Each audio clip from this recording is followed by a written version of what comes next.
Zudušie Baltijas jūras kuģi, Beverīna un Šķifbek, traģēdijas un mantojums.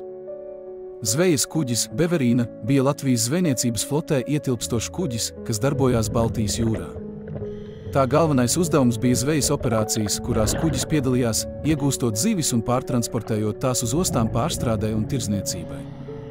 Beverīna bija aprīkota ar mūsdienīgām zvejas sistēmām, tostarp zvejas tīkliem un aprīkojumu, kas ļāva veiksmīgi strādāt dažādos jūras apstākļos. Kuģis bija aprīkots arī ar augstākās kvalitātes navigācijas tehnoloģijām, kas nodrošināja drošu pārvietošanos jūrā. Beverīna bija zvejas kuģis, kurš 2008. gada 2. decembrī mīklainos apstākļos nogrima Baltijas jūrā, netālu no Liepājas, aptuveni 3 jūdzes no krasta. Kuģa apkalpē bija 6 locekļi, taču izņemot kapteini un stūrmani, pārējie palika pazuduši. 2008. gada 2. decembrī 16:40 jūras meklēšanas un glābšanas koordinācijas centrs saņēma informāciju, ka Beverīnai ir pārstājis darboties galvenais dzinējs. Tāpat tika paziņots, ka palīdzību sniedz kuģis Gints, kas uzsāka Beverīnas vilkšanu uz Liepājas ostu. Pulksten 18:24 minūtēs tika norīkots jūras spēku kuģis Virsaiti doties uz notikumu vietu. Tomēr, pasliktinoties laikapstākļiem un Gintam saskaroties ar tehniskām problēmām, vilkšana tika pārtraukta. Pulksten 22:05 kuģis Beverīna apgāzās un strauji nogrima. Līdz 2009. gada janvāra sākumam nevienu no kuģa apkalpes locekļiem atrast neizdevās. Tomēr 6. janvārī tika atrastas kāda vīrieša mirstīgās atliekas, kuras tika atpazītas kā kuģa kapteiņa atliekas. Ūdenslīdēji, izmeklējot nogrimušā kuģa kravas telpu, atklāja, ka tajā atrodas vara kabeļu ruļļi, kas nebija nostiprināti. Tas varētu liecināt par to, ka Beverīnas apkalpe nodarbojās ar krāsainā metāla celšanu no jūras dzelmes. Policija ierosinājusi krimināllietu pēc krimināla likuma par noziedzīgu nodarījumu pret satiksmes drošību. 2009. gada 2. jūnijā tika atrastas vēl vienas apkalpes locekļa mirstīgās atliekas, kas tika atpazītas kā kuģa stūrmanis. Kuģa nogrimšanas mantojums.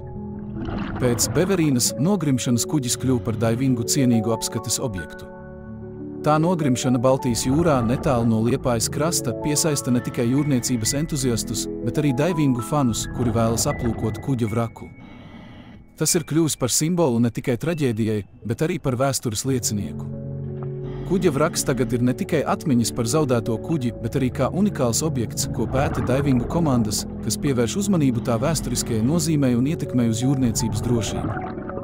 Kuģis ir pieejams daivingu grupām, kas var veikt izpēti un izbaudīt Baltijas jūras dziļumus.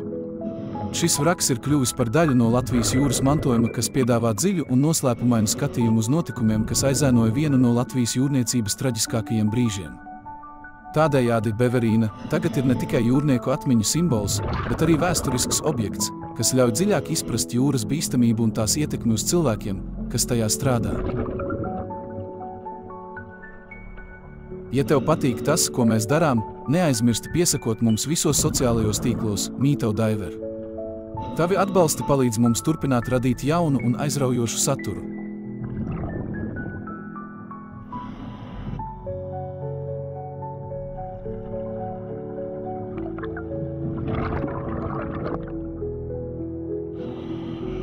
Šis vācu kravas kuģis, Tvaikonis Šķifbek, tika nolaists ūdenī 1931. gadā un nogremdēts 1944. gada 6. novembrī.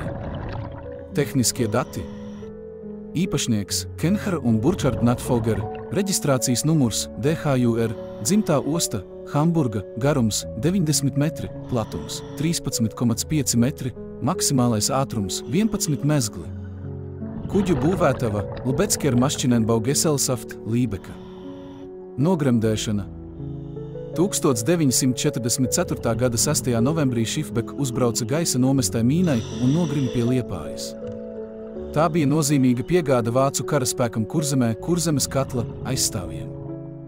Krava. Dzelzceļa tehnika, militārā apgāde, smagie un vieglie ieroči, tai skaitā haubicas un zenītlielgabali.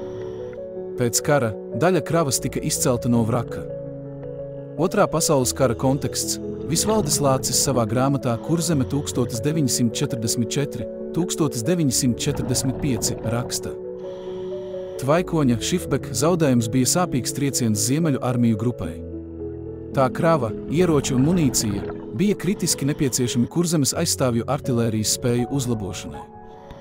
Mūsdienu nirējiem kuģis Šifbeka ir kļuvis par populāru niršanas objektu, piedāvājot unikālu iespēju iepazīt vēsturi tieši zem ūdens.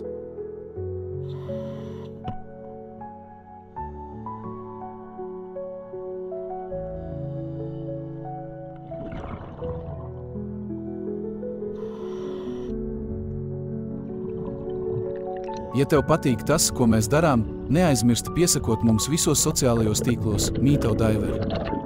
Tavi atbalsti palīdz mums turpināt radīt jaunu un aizraujošu saturu.